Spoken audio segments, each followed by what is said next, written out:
In part 3 of a Positive Foundation training module, we will discuss elements of a positive environment and why such things are important to keep in mind when establishing a positive foundation.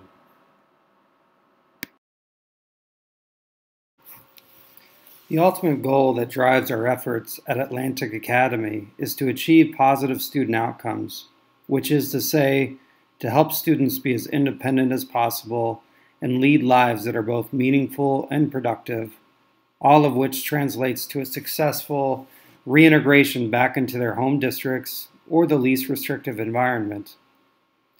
To achieve this, our students must respect us, listen to us, and learn from us.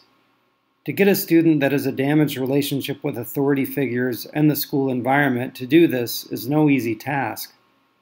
To get a student to learn from us when they have such profound deficits is indeed a tall order. Although it may take time, starting with a positive relationship and ensuring a positive environment are essential foundational elements that lay the groundwork for student success. As I have mentioned in earlier modules, within the Positive Foundation training, implementation of sophisticated interventions and programming will be wasted if we do not have a positive relationship and if a positive environment is not fostered. Lastly, we must avoid coercive approaches if we want to work our way towards successful students.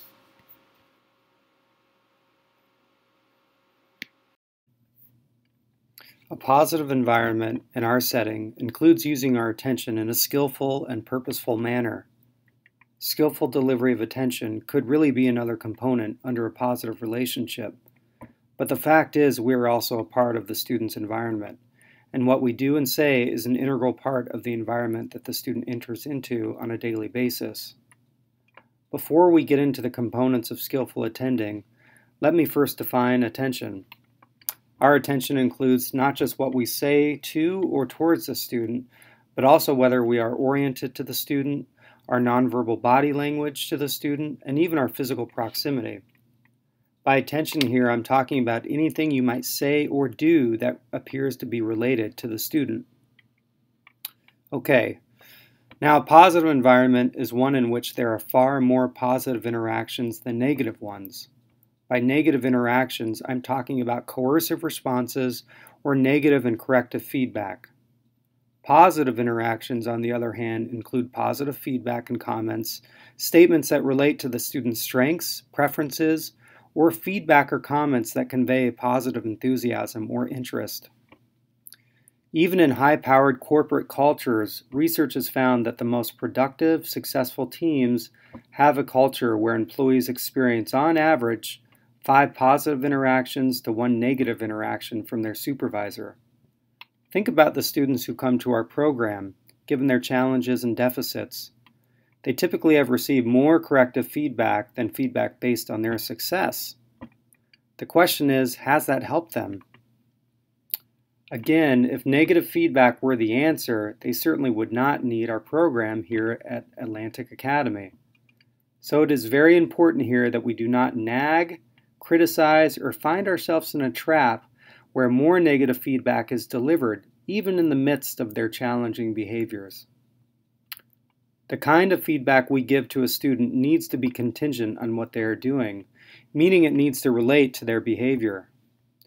For example, I might comment on how hard a student is working, or that their drawing is really cool.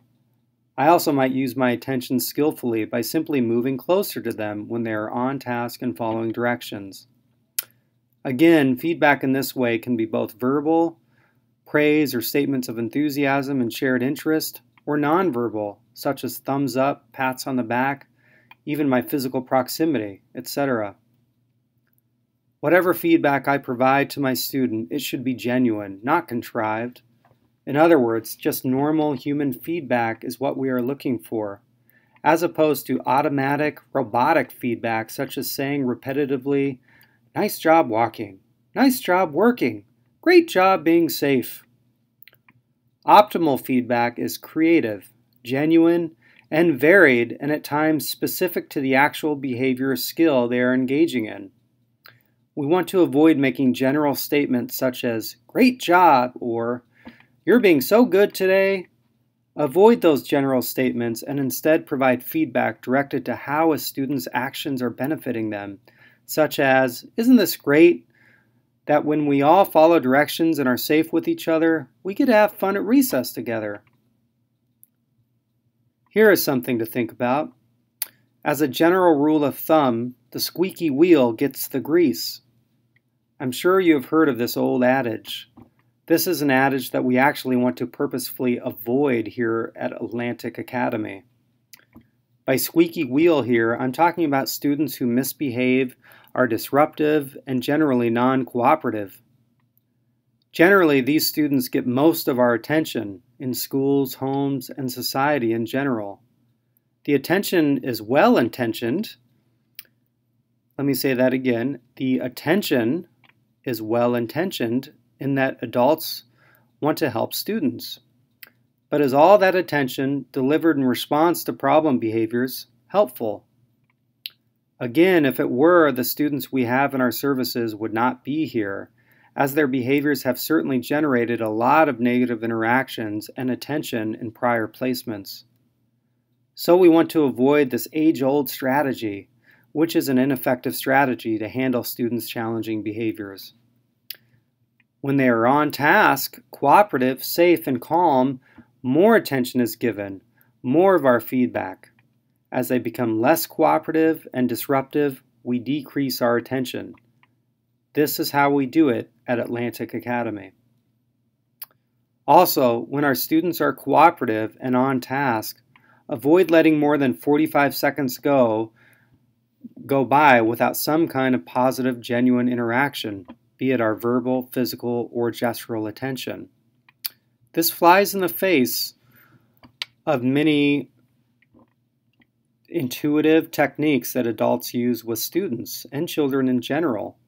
When students are on task, when they appear happy, when everything's going okay, typically this is when we withdraw our attention and work and do things around the house. And then when they misbehave, that's when our attention is turned on. So we want to avoid that paradigm that the squeaky wheel gets the grease and give more attention, more feedback, more support when they're on task. When challenging behaviors occur, when they are not following directions or whining, yelling, or disruptive, we do things like withhold attention, which means to ignore the junk behavior, and pivot our attention to someone else who is on task, or pivot to something else, so we avoid appearing like we are giving an audience to our students' challenging behaviors. Again, we will talk more about this strategy specifically in a later module on ignoring junk behavior.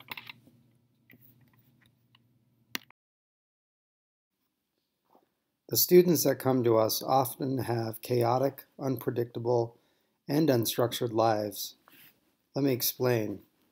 For one reason, some of our students may have histories that include unstable and inconsistent child-adult relationships, such as with absent parents, foster home placements, or just changes in the primary caregiver, like going from a parent to a grandparent due to a parent's challenges. Additionally, some of these kids live in homes with adults who also have deficits and are struggling, which can create unstructured and unpredictable situations. To make these stressful situations even worse, add a child who has challenging behaviors and parents who have limited resources to effectively deal with them, and the whole system becomes even more messy. Another reason why our kids have had unpredictable situations might not be because their outer situation is difficult, but because their brain development and unique biochemical physiology might impart ongoing feelings and sensations that are difficult to handle, unpredictable, and result in out-of-control feelings. Whatever the case may be, the students who are most needy, especially the ones with emotional and behavioral challenges, often experience more chaos than calm, more disorganization than organization, all of which hinder healthy brain development. Kids who have more disrupted childhoods, especially early on and due to trauma, are the ones who generally have very limited capacities to cope with, manage, and appropriately seek help with difficult feelings, sensations, and thoughts, of which affect regulation is all about. All research on best practice for students with profound challenges agree that the starting point for helping such kids is to first ensure that the environment they are in is structured, predictable, is set up for them to get their needs met, and has clear expectations. This includes not only environmental supports, of which we will discuss shortly, but also predictable positive interactions from adults, the elements of a positive relationship. Such predictability, consistency, structure, and clarity is rooted in Atlantic Academy's practice of having very specific and clear protocols in place for working with each student, which helps instill the very basic therapeutic foundation of predictability, structure, and clarity. Let's briefly unpack what each of these components entail. Structure is a key component of a positive environment and includes scheduled activities that have a start time and occur at a specific place and time. A structured environment also involves having activities that are clear in what is expected, as well as a clear beginning and end to them.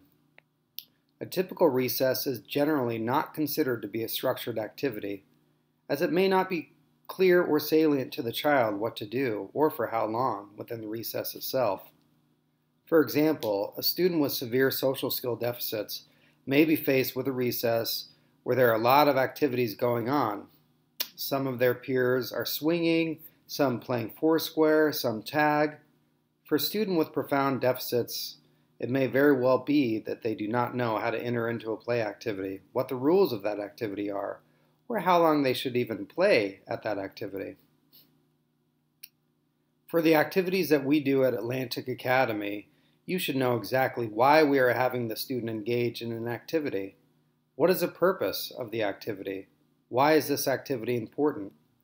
Is it for rapport building and pairing ourselves with reinforcement and as a positive person? Is it to work on a specific academic, behavioral, emotional, or functional life skill? Is it simply a reinforcing activity that is used to motivate the student to do something less preferred? A structured environment includes activities that have clear objectives for staff. In some cases, such as teaching specific skills like academic or emotional behavioral skills, activities should be sequenced and progress as a student masters each lesson's goal. For example, we should not have a student repetitively and without end continue to work on a puzzle or perform letter ID if they have already mastered that task 2 weeks ago.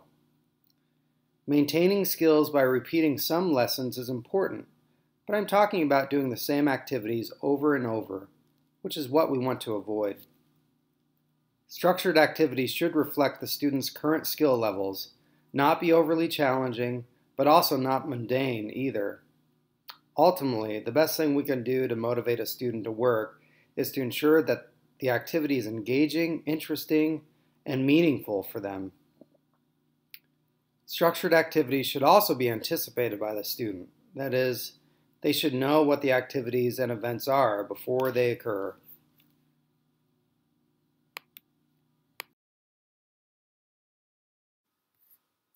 Predictability is essential for students coming from challenging situations, as oftentimes this is profoundly lacking in their lives.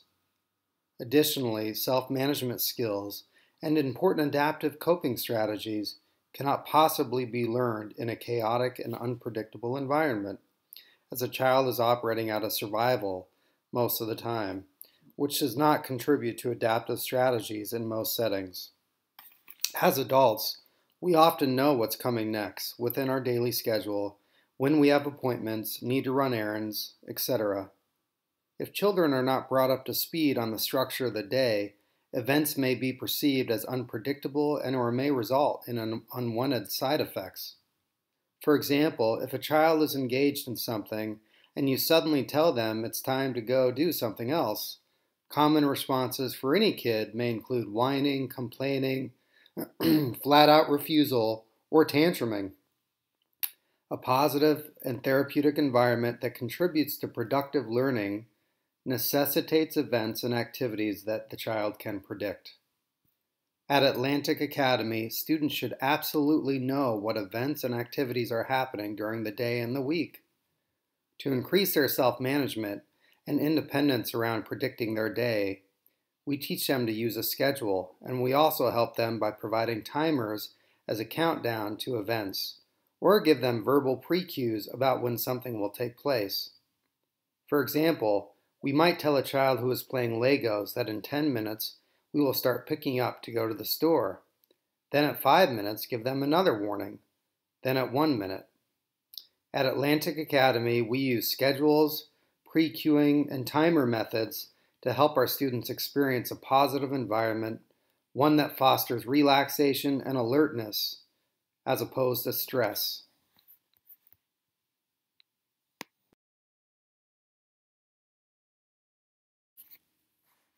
A positive environment is an enriched environment, which really means that valued activities, items, and events are available for the child when the need arises, or when they can be accessed via appropriate behaviors.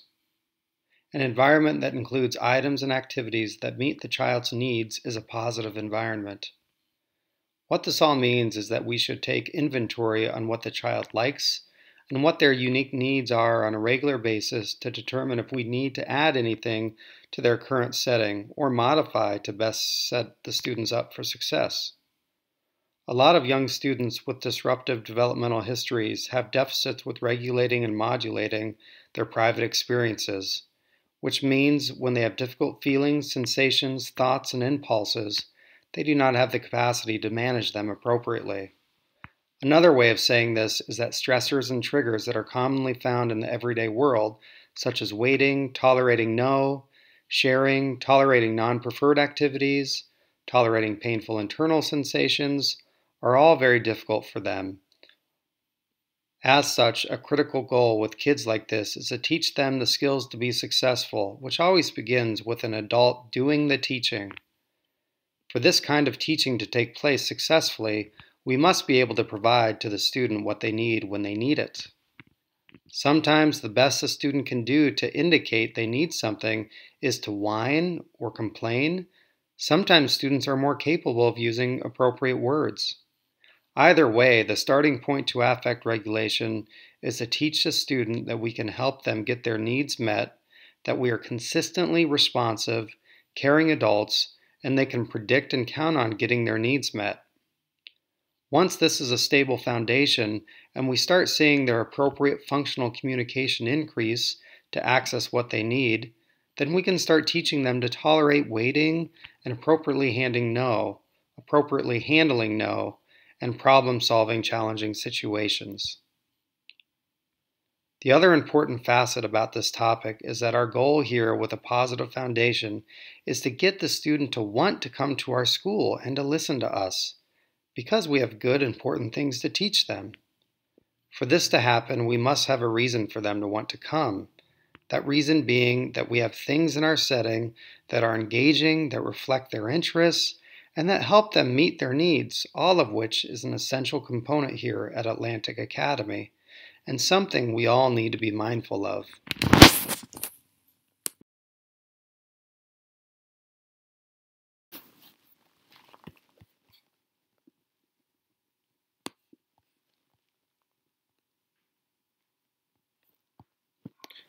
The last component of a positive environment is clear expectations.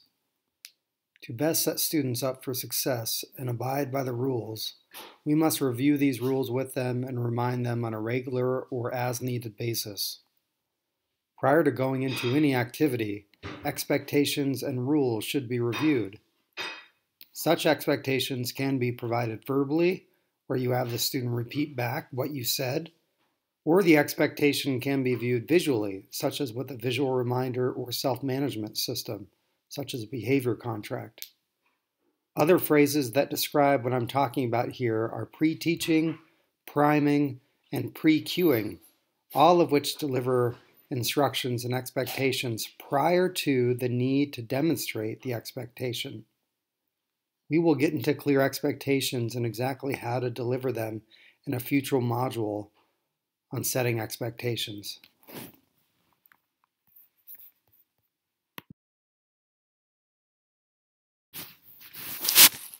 So in summary, a positive environment includes skillful use of our attention, a structured, orderly, organized environment that is full of structured activities, meaningful activities that reflect the student's skill deficits, have predictability within the environment. Students know what to expect in terms of the day's events and activities, and then clear expectations where students understand what the rules of engagement are and what exactly the expectation is prior to going into a scheduled, predictable event.